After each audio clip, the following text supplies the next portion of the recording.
The characteristic of computer, computer की विशेषताएं। Hello friend, ये मेरा सेकंड वीडियो है फंडामेंटल के ऊपर, और इस वीडियो में हम डिस्कस करने जा रहे हैं कंप्यूटर की क्या क्या विशेषताएं हो सकती हैं। कंप्यूटर को वैसे तो कई विशेषताएं होती हैं, लेकिन हम मेन 5 विशेषताओं के बारे में ही डिस्कस करेंगे। और अकॉर्डिंग टू माई ये जो कैरेक्टरिस्टिक है वो सफिशियंट है। तो आगे बढ़ते हैं वीडियो में। देखिए, पहला जो है इसमें स्पीड लिखा गया। स्पीड की हिंदी होती है गति। हम बात करते हैं गति के बारे में, तो ये कहा जाता है computer work with much higher speed and accuracy compare to human while performing mathematical calculation. Computer can process million of instruction per second. यानी कहने का सीधा मतलब है कि कंप्यूटर के अंदर इतनी स्पीड होती है कि कंप्यूटर जो है इंसानों की तुलना में बहुत ज़्यादा गति से मैथमेटिकल कैलकुलेशन कर सकता है, या जो मिलियन इंस्ट्रक्शन है, यानी कंप्यूटर प्रोसेस भी कर सकता है मिलियन इंस्ट्रक्शन पर सेकंड। यानी अगर एक साथ उसको मिलियन इंस्ट्रक्शन भी अगर मिले तो उन सबको वो प्रोसेस कर सकता है। तो इस हिसाब से हम ये बात कह सकते हैं कि कंप्यूटर के अंतर्गत जो है इंसान से कई गुना ज़्यादा वर्क करने की कैपेसिटी होती है, और ये स्पीड भी इसके अंतर्गत सबसे ज़्यादा मायने रखता है। और कभी भी अगर हम कंप्यूटर की विशेषता के बारे में बात करें तो हमारा ये पहली रिस्पॉन्सिबिलिटी होती है कि हम स्पीड से ही उस चीज़ को हम स्टार्ट करें या स्पीड से ही उसको बताएं। देन फिर हमारा सेकंड नंबर पे आता है एक्यूरेसी। एक्यूरेसी का मतलब होता है शुद्धता। Computer perform calculation with 100% accuracy. Computer तो परफॉर्म करता है कैलकुलेशन, यानी गलती करके अगर कुछ भी हम काम करते हैं उसको 100% एक्यूरेसी के साथ ही वो कंप्यूटर हमको परफॉर्म करके दिखाता है या दर्शाता है। लेकिन उसके साथ साथ देखिए, एरर में आपको ड्यू टू डाटा इनकंसिस्टेंसी और इनएक्यूरेसी।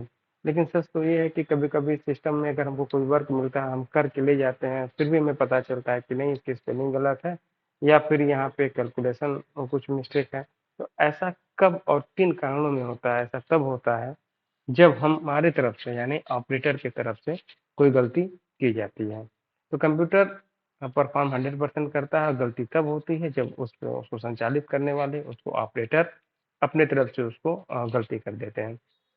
यानी अगर हम इनपुट कर रहे हैं किसी का नाम, अपना नाम या किसी कंपनी का डाटा हम सबमिट कर रहे हैं, और पता चलता है कि उस चीज़ को हमको 5% करना है, बाय मिस्टेक हमसे 50% हो गया, तो वहाँ पे तो गलती हुई। और उस गलती को हम ये नहीं कह सकते कंप्यूटर ने गलती किया। तो क्यों? क्योंकि जो ऑपरेटर वहाँ बैठा है, पर्टिकुलर जिसकी रिस्पॉन्सिबिलिटी है, he will be responsible for this accuracy. वो उस शुद्धता के लिए जिम्मेदार होगा। अगर गलती हुई है तो पर्टिकुलर पर्सन को माना जाएगा, ना कि कंप्यूटर को। तीसरे पॉइंट पे हम आते हैं, जो कि हमारा सबसे पॉइंट है डिलीजेंस। डिलीजेंस का मतलब होता है परिश्रम, लगन, यानी काम करने वाला, ज़्यादा काम करने वाला, मेहनत और लगन से काम करने वाला। तो computer can perform millions of task और calculation with the same concentration and accuracy. Computer perform कर सकता है, यानी उस काम को अच्छे से निभा सकता है, उसको प्रदर्शित कर सकता है, और एक बार में वो मिलियन ऑफ टास्क, जो भी हम मिलियन उसको टास्क देते हैं, यानी बहुत ज़्यादा उसको काम देते हैं, लाखों की मात्रा में उसको इंस्ट्रक्शन देते हैं एक सेकंड में, तो उसी लाखों के कैलकुलेशन को, टास्क का मतलब होता है वर्क, उसी वर्क को, उसी कैलकुलेशन को वो उसी सेम कंसिस्टेंसी और सेम एक्यूरेसी के साथ सेम टाइम में वो उसको प्रदर्शित कर सकता है, यानी उस वर्क को कंप्लीट कर सकता है।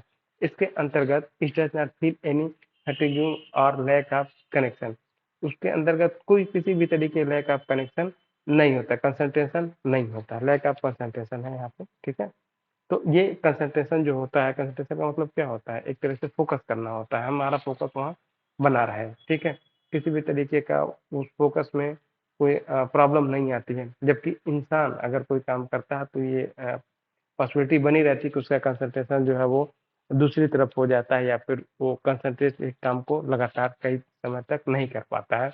लेकिन कंप्यूटर के अंदर एक कैपेसिटी होती है कि जितने भी टास्क उसको दिए जाते हैं उस समय पे और एक ही कंसल्टेंसी और एक्यूरेसी के साथ उसको वो कंप्लीट कर सकता है। लेकिन कंप्यूटर कभी भी अपने आप से ऑन ऑफ होता नहीं है, उसको संचालित करने के लिए एक ऑपरेटर की ज़रूरत पड़ती है, और उस ऑपरेटर के रूप में ह्यूमन काम करते हैं, यानी इंसान काम करते हैं। तो जो लोग वर्क करते हैं उनके ऊपर डिपेंड होता है कि वो how to operate the system of किस तरह से कंप्यूटर को ऑपरेट कर रहे हैं, कैसे उसको संचालित कर रहे हैं।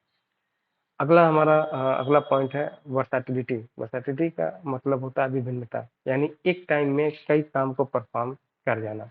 वर्सैटिलिटी refer to the capability of a computer. एक कंप्यूटर की कैपेबिलिटी को वर्सैटिलिटी ये दर्शाता है to perform different kind of, कि उसी समय में उसी एक्यूरेसी, उसी मेहनत, उसी लगन के साथ एक ही टाइम में कई काम को कर देना।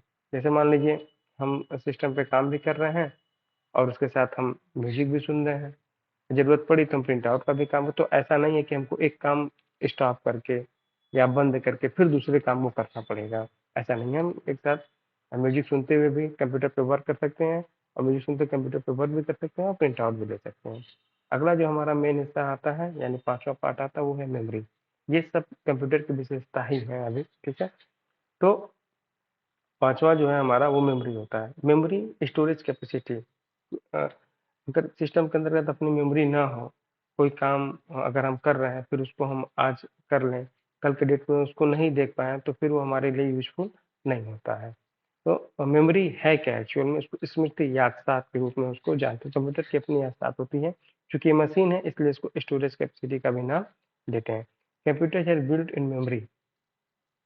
Computer has built in memory, ठीक है। कंप्यूटर के पास खुद, जब कंप्यूटर बनाया जाता है तो उसके पास अपनी खुद की एक मेमोरी डिजाइन करके दी जाती है। उस मेमोरी को हम कहते हैं primary memory, where store data, जहाँ पे वो अपना डाटा स्टोर करके रहता है। जैसे मान लो किस कंपनी का कंप्यूटर है, लाइट कितनी बार आए जाए, तो भी वो मेमोरी जो है हमारा वो दिखाता है कि हाँ हम ये काम पे हमारे इस कंपनी का ये सिस्टम है, उसका लोगो, उसका नाम हमको डिस्प्ले करता रहता है। तो कहीं न कहीं वो लोगो, वो नाम स्टोर रहता है तभी तो डिस्प्ले करता है। तो उस लोगो, उस नाम और उसकी कुछ प्रोग्रामिंग होती हैं, उनको सिस्टम बनाते समय उसके मेमोरी में, जिसको हम प्राइमरी मेमोरी के नाम से जानते हैं, उसमें ऑलरेडी इनबिल्ट करके दिया जाता है।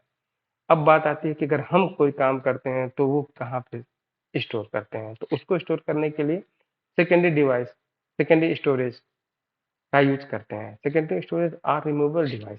रिमूवेबल डिवाइस का मतलब सेकेंडरी डिवाइस जब हम लगाएंगे तो उसको हम निकाल भी सकते हैं अकॉर्डिंग टू आर नीड, जब भी हमको जरूरत हो। जैसे सीडी हो गया, पेन ड्राइव हो गया, ईटीसी। अब यहाँ बात आती है कि सबसे पहले अगर हम सिस्टम लेते हैं या उस पर यूज करते हैं तो सिस्टम के अंतर्गत एक अपनी स्टोरेज डिवाइस ऑलरेडी लगी होती है, जिसको हम हार्ड डिस्क के नाम से जानते हैं। जब भी हम कोई डाटा या कोई फाइल को सेव करते हैं तो ऑटोमेटिक वो फाइल जो हमारा हार्ड डिस्क में चला जाता है। उम्मीद है आपको कोई वीडियो पसंद आया हो।